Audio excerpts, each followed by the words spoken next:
Welcome back to my crop talk your on YouTube channel. I Himanshi once again with you. और आज मैं आपके साथ शेयर करने वाली हूँ basic idea about design of fermenter और बायोरिएक्टर। सो चलिए वीडियो को शुरू करते हैं। सबसे पहले मैं बताऊंगी कि आप इस वीडियो में क्या क्या सीखने वाले हैं। सबसे पहले आप जानेंगे कि फर्मेंटर और फर्मेंटर में क्या डिफरेंस होता है, फर्मेंटर या बायोरिएक्टर क्या होता है, फर्मेंटर क्यों बनाया जाता है, क्यों डिज़ाइन किया जाता है, इसका साइज़ क्या होता है, वेसल्स जो बायोरिएक्टर में या फर्मेंटर में यूज़ होता है वो कौन सा होता है, कैसे हम उसको डिज़ाइन करते हैं या उसका डिज़ाइन कैसा होता है, उसके कौन कौन से कंपोनेंट्स होते हैं। तो चलिए वीडियो को शुरू करते हैं।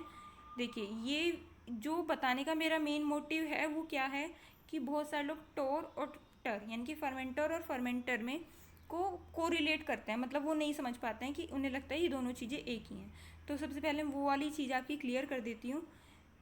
जो वेसल हम यूज़ करते हैं फर्मेंटेशन के प्रोसेस में उसे हम क्या कहते हैं, फर्मेंटोर। ठीक है, इनके वो बर्तन जिसमें क्या होने वाला है, फर्मेंटेशन होने वाला है।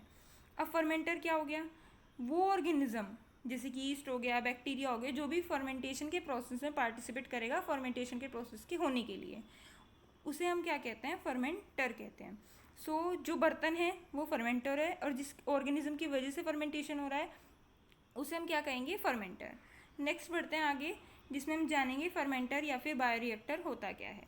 फर्मेंटर क्या है, वो वेसल है, हम बता ही चुके हैं, जो क्या करता है, मेंटेन करता है ऑप्टिमम एनवायरनमेंट। यानी ऑप्टिमम एनवायरनमेंट मतलब जिस भी चीज़ की हमें ग्रोथ करानी है या जो भी प्रोडक्ट हमें बनाना है किसी पर्टिकुलर इंडस्ट्री में, उसके लिए जो इन्वायरमेंट चाहिए होगा, ठीक है, for the development of significant micro organism. ठीक है, उस वाले माइक्रो ऑर्गेनिज्म जिससे क्या हो सके, जो भी पर्टिकुलर माइक्रो ऑर्गेनिज्म है वो या यूज़ हो रहा है वो लार्ज स्केल में फर्मेंटेशन के प्रोसेस को बहुत अच्छे से कर सके, उसका कमर्शियल प्रोडक्शन हमें मिल सके। जैसे कि कमर्शियल प्रोडक्ट्स जैसे कि अल्कोहलिक बिवरेजेस, इनका भी माइक्रोबियल प्रोडक्शन होता है, एंजाइम, एंटीबायोटिक, ऑर्गेनिक एसिड्स, ऐसी बहुत सारी चीज़ें हैं जिनका माइक्रोबियल प्रोडक्शन होता है, वो हमें ऑप्टिमम भी मिल सके।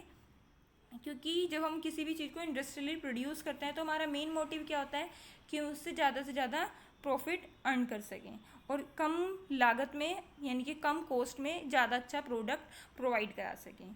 सो जो डी वीज थे और लाइबमैन थे, 1944 में उन्होंने फर्स्ट टाइम लार्ज स्केल में फर्मेंटर का यूज़ किया था, ठीक है, for the production of east, जिससे वो ईस्ट का प्रोडक्शन करा पाए थे। उसकी कैपेसिटी कितनी थी, अबाउट 20 लीटर उसकी कैपेसिटी थी। ये जो लार्ज स्केल में इन्होंने यूज़ किया था। जो इंडस्ट्रियल फर्मेंटर होते हैं वो टू टाइप की हो सकते हैं, मतलब उनको टू मेजर क्लासेस में डिवाइड किया गया है।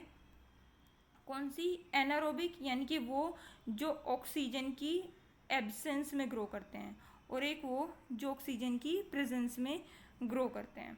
सो ये बहुत बेसिक आइडिया था फर्मेंटर का। अब हम इसके बारे में थोड़ा डिटेल में जानेंगे। सबसे पहले जान लेते हैं कि फर्मेंटर क्यों बनाए जाते हैं।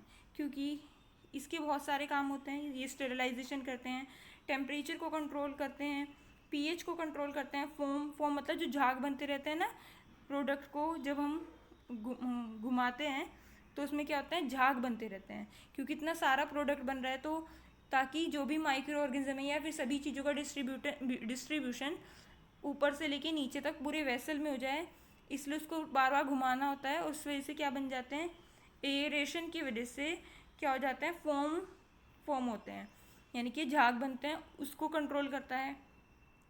एयरेशन और एजिटेशन करता है, सैम्पलिंग पॉइंट होता है इसमें, ठीक है। और ये क्या करता है, इनोकुलेशन पॉइंट होता है for microorganism, media and supplements, इन सभी चीज़ों के लिए। ड्रेनेज पॉइंट होता है ड्रेनिंग के लिए, ठीक है, जो फर्मेंटेड मीडिया है उसको। हार्वेस्टिंग ऑफ प्रोडक्ट होता है इसमें, यानी कि प्रोडक्ट मिलता है। क्लीनिंग होती है, ठीक है। Facility to provide hot cold water and sterile compressed air, यानी कि ये सब कुछ प्रोवाइड कराता है, हॉट एयर, कूल एयर और स्टेराइल पूरा इन्वायरमेंट, जिससे कि पर्टिकुलर माइक्रो ऑर्गेनिज्म बहुत अच्छे से ग्रो हो सके और उसमें कंटेमिनेशन ना आ सके। नेक्स्ट बढ़ते हैं, साइज़ क्या होता है इसका। जो साइज़ होता है फर्मेंटर का वो रेंज करता है 1-2 लीटर से, मतलब यानी कि 1 से 2 लीटर, मतलब लेबोरेटरी में हो रहा है, वो पायलट स्केल में हो रहा है, इंडस्ट्री में हो रहा है, इन सब चीज़ों पे। ये कहाँ तक हो सकता है, 5 लाख, और कभी कभी ओकेजनली इनसे ज़्यादा भी हो सकता है, जैसे कि आप देख रहे हैं 1.2 मिलियन लीटर्स तक भी फर्मेंटर्स को यूज़ किया जाता है। सो जो साइज़ है फर्मेंटर का, वो डिपेंड करता है कि उसमें कौन सा प्रोसेस होने वाला है, क्या हम उससे ऑपरेट करने वाले हैं, क्या हमें मिलने वाला है, और क्या प्रोडक्ट हम उससे बनाने वाले हैं। सो यहाँ पर नेक्स्ट हम बात करने वाले हैं वेसल ऑफ बायोरिएक्टर। सो यहाँ पर मेन बात, वेसल क्या होता है, पहले तो वो बॉडी जिसमें पूरा बायो रिएक्शन होने वाली है, फर्मेंटेशन का पूरा प्रोसेस होने वाला है, वो पूरी बॉडी जो है उसकी, ठीक है, वो किस चीज़ की बनी होती है, वो पूरा बर्तन किस चीज़ का बना होता है, ठीक है। तो इसका में कौन कौन सा मटेरियल यूज़ होता है उसकी कंस्ट्रक्शन के लिए, वो हम यहाँ डिस्कस करेंगे। सो जो लैब स्केल फर्मेंटर होते हैं वो टिपिकली किसके बने होते हैं, ग्लास के बने होते हैं, क्योंकि ग्लास जल्दी से किसी भी चीज़ के साथ रिएक्ट नहीं करता है, किसी भी बैक्टीरिया, वायरस, फंजाई के साथ वो रिएक्ट नहीं करता है, या फिर जो उनकी मीडिया में चीज़ें यूज़ होने वाली उनके साथ भी वो रिएक्ट नहीं करेगा।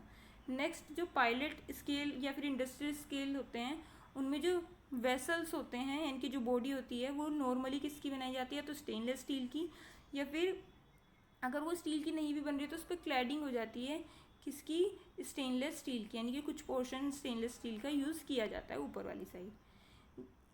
इसमें क्या लगे होते हैं, हाइड्रस ऑक्साइड की फिल्म लगी होती है स्टील के बाहर वाली साइड, जिससे वो उसको कोरोजन से प्रोटेक्ट करती है स्टेनलेस स्टील को, ठीक है।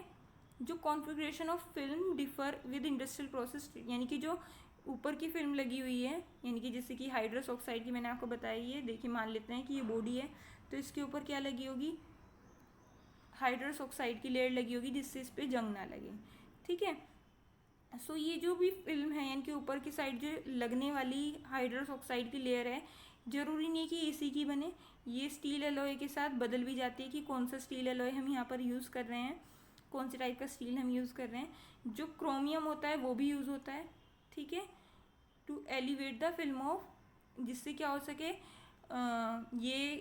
क्योंकि जो क्रोमियम होता है वो इंसोल्यूबल होता है और नॉन पोरस होता है, और ये क्या कर सकता है, खुद ही से हील कर सकता है, मतलब सेल्फ हीलिंग होता है, खुद ही से जो जंग है उसको को निकाल सकता है, कोरोजन को निकाल सकता है, ठीक है। जब भी ये क्या है, एनवायरनमेंट के किस में है, कॉन्टेक्ट में है, ठीक है, ऑक्सीडाइजिंग एजेंट के कॉन्टेक्ट में है, या फिर कोई डैमेजिंग फिल्म अगर आने वाली है, तो ये खुद को क्या कर लेता है, अपने आप ही रिपेयर कर लेता है।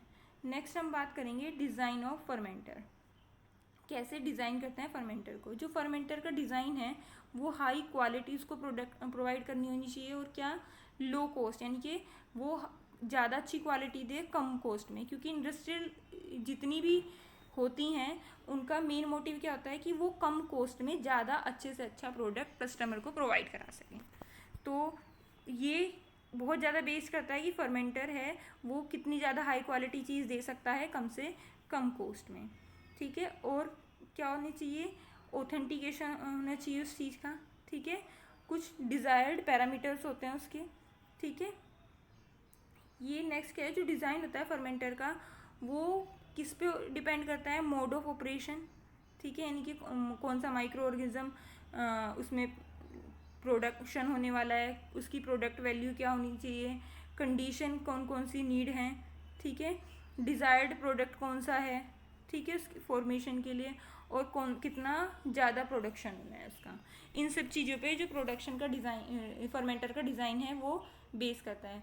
जो बेसिक फीचर होते हैं फर्मेंटेशन के डिज़ाइन के वो क्या होते हैं, एजिटेशन सिस्टम, फॉर्म कंट्रोल, ये क्या होता है इनके बारे में डिटेल में बताऊंगी, oxygen delivering system, head space volume, sampling port, temperature and pH control system, sterilization system, lining of charging and emptying the reactor, कैसे भरना है कैसे खाली करना है।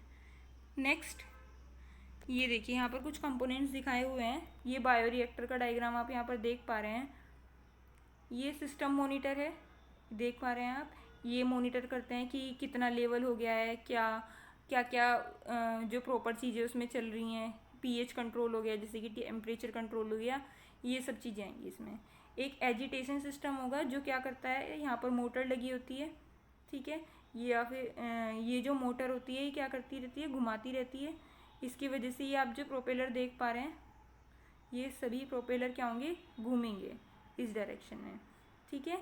ये घूमते हैं। जैसे मिक्सी होती है, मिक्सी में आपने जार देखे होंगे, वो जार क्या करते हैं, घूमने का काम करते हैं। सो ये उनको ऐसे घुमाएगी, ठीक है, जिससे ये जो लिक्विड भरा हुआ है, ये देखिए जो ग्रीन कलर से आपको ये लिक्विड दिख रहा है, ये पूरा का पूरा कंटिन्यूसली मिक्स होता रहे। जितनी भी प्रोडक्ट की फॉर्मेशन हो रही है वो ऊपर से नीचे तक इक्वली एक जैसा प्रोडक्ट फॉर्म हो, ठीक है। मीडियम डालने के लिए, यानी कि जो चीज़ हमें डालनी है उसके लिए इनलेट ये होता है, यहाँ पर फीडिंग पंप लगा होता है जिससे ये सभी चीज़ें अंदर डाली जाती हैं।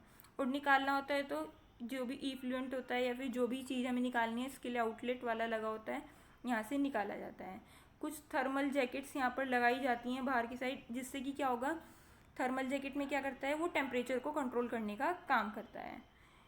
रिएक्टर टैंक, यानी कि ये मेन टैंक है जिसके अंदर सब कुछ भरा जाएगा। और ये सबमर्ज एयरेशन, यहाँ से क्या होता है, ये एयर देने का काम करती है जिससे कि ऑक्सीजन प्रोवाइड हो सके जितना भी मीडिया इसके अंदर पड़ा हुआ है उस सभी को। नेक्स्ट हम जानेंगे डिफरेंट पार्ट्स फर्मेंटर के, बहुत डिटेल में नहीं जाऊंगी मैं, ठीक है, जो कि अडेप्ट किए गए हैं जुगैनी एटोल 2010 तक, ठीक है, और कौशिक एटोल 2014 तक से, ठीक है, यानी कि उनके रिसर्च पेपर से ये लिया गया है। सो पार्ट ऑफ फर्मेंटर और उनके फंक्शन के बारे में डायरेक्टली बात करेंगे। अगर आपको इनके बारे में डिटेल में जानना है तो आप मुझे बताइएगा, मैं उनके लिए एक अलग से वीडियो बना दूँगी। सो सबसे पहले इम्पेलर या एजिटेटर, ये कैसे होता है, मैंने बताया था ना मिक्सी में का जो जार होता है उसमें घुमाने के लिए जो बने होते हैं, ये बिल्कुल वैसे ही होते हैं। ये क्या काम करते हैं, कंटिन्यूसली स्ट्रिंग ऑफ मीडिया इनके कंटिन्यूसली घुमाते रहते हैं मीडिया को, जिससे जो ऑक्सीजन है वो कंप्लीटली डिस्ट्रीब्यूट हो सके पूरे सिस्टम में। और जो सेल्स होती हैं, बैक्टीरियल सेल है जो ग्रो करने वाली हैं, वो नीचे जा कर के सेटल ना हों, ठीक है, और प्रॉपरली सभी जगह ग्रो करें, प्रोडक्ट इक्वली डिस्ट्रीब्यूट हो पूरे मीडिया में। नेक्स्ट रहता है स्पार्जर या एयरेटर, ये ऑक्सीजन देने का काम करते हैं, ठीक है, स्टेराइल एयर देते हैं, इनके कंटेमिनेशन फ्री एयर देते हैं, और क्या करते हैं, एरोबिक मीडिया फर्मेंटेशन प्रोसेस में ये यूज़ होते हैं। नेक्स्ट है बफेल्स या फिर वोर्टेक्स बीकर, ये क्या करते हैं, बैटर मिक्सिंग प्रोवाइड कराते हैं, ठीक है, ड्यूरिंग द वोर्टेक्स फॉर्मेशन, यानी कि जब हम इन्हें घुमा रहे होते हैं उस टाइम पे प्रॉपर मिक्सिंग कराते हैं ये। नेक्स्ट है टेम्परेचर प्रोब, ये टेम्परेचर को मॉनिटर करेंगे कि क्या टेम्परेचर बदल रहा है, कितना टेम्परेचर होना था उस पर सेट भी कर सकते हैं हम, ठीक है, पूरे फर्मेंटेशन प्रोसेस के दौरान। कूलिंग जैकेट क्या करते हैं, ये टेम्परेचर को मेंटेन करती हैं जिससे ये कूल डाउन होता रहता है, ठीक है, टेम्परेचर बहुत ज़्यादा नहीं बढ़ता है। नेक्स्ट है पीएच प्रोब, पीएच प्रोब क्या करता है, evaluate and monitor the change in pH of the medium, यानी कि ये मॉनिटर करता है चेंज को, जो पीएच बदल रहा है उसको। नेक्स्ट है लेवल प्रोब, ये मेज़र करता है कि जो मीडिया है वो ऊपर नीचे तो नहीं हो रहा है, इक्वल डिस्ट्रीब्यूशन होता है इसकी वजह से। फॉर्म प्रोब क्या करता है, detect the presence of form, यानी कि जो झाग बन रहे हैं उसको डिटेक्ट करता है और उनको जिससे कि वो हटाई जा सकें, ठीक है। कैसे हटेंगे, वो एंटी फॉर्मिंग एजेंट की वजह से हटते हैं।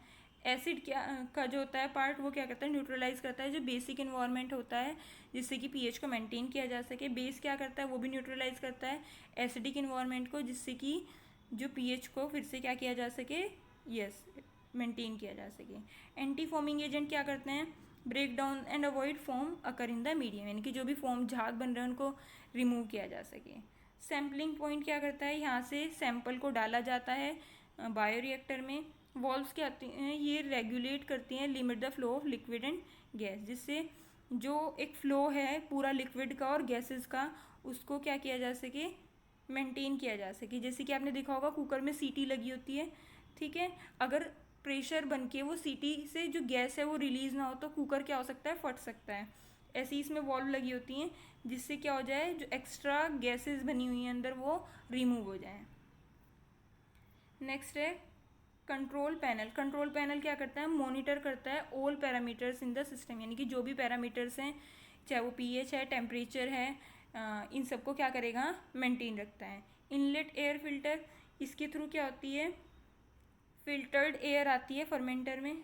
फिर है एग्जॉस्ट एयर फिल्टर, ये क्या करता है, कंटेमिनेशन को जो भी हो रहा है उसको एस्केप करता है, उससे बचाता है, ठीक है। नेक्स्ट है रोटामीटर, रोटामीटर क्या करता है, मेज़र करता है flow rate of liquid of और एयर, यानी कि जो पूरा लिक्विड है या फिर जितनी भी एयर है फर्मेंटर में उसका फ्लो कितना है उसको मेंटेन रखता है। डिजोल्व ऑक्सीजन प्रोब, ये क्या करता है, मेज़र करता है कि जो भी प्रोडक्ट बन रहा है उसमें कितने % ऑक्सीजन है। नेक्स्ट है प्रेशर गेज, ये क्या करता है, मेज़र करता है इंटरनल प्रेशर को फर्मेंटर में। नेक्स्ट, अगर आप चाहेंगे तो मैं इनका जितने भी ये पूरे के पूरे कंपोनेंट्स हैं इनका एक डिटेल वीडियो भी आपके लिए बना दूंगी। बट आज के वीडियो में इतना ही, मिलते हैं नेक्स्ट वीडियो में। आई होप कि वीडियो आपके लिए हेल्पफुल रहा होगा। अगर वीडियो आपके लिए हेल्पफुल रहा है तो इस वीडियो को लाइक करें, शेयर करें अपने फ्रेंड्स के साथ। मिलते हैं नेक्स्ट वीडियो में।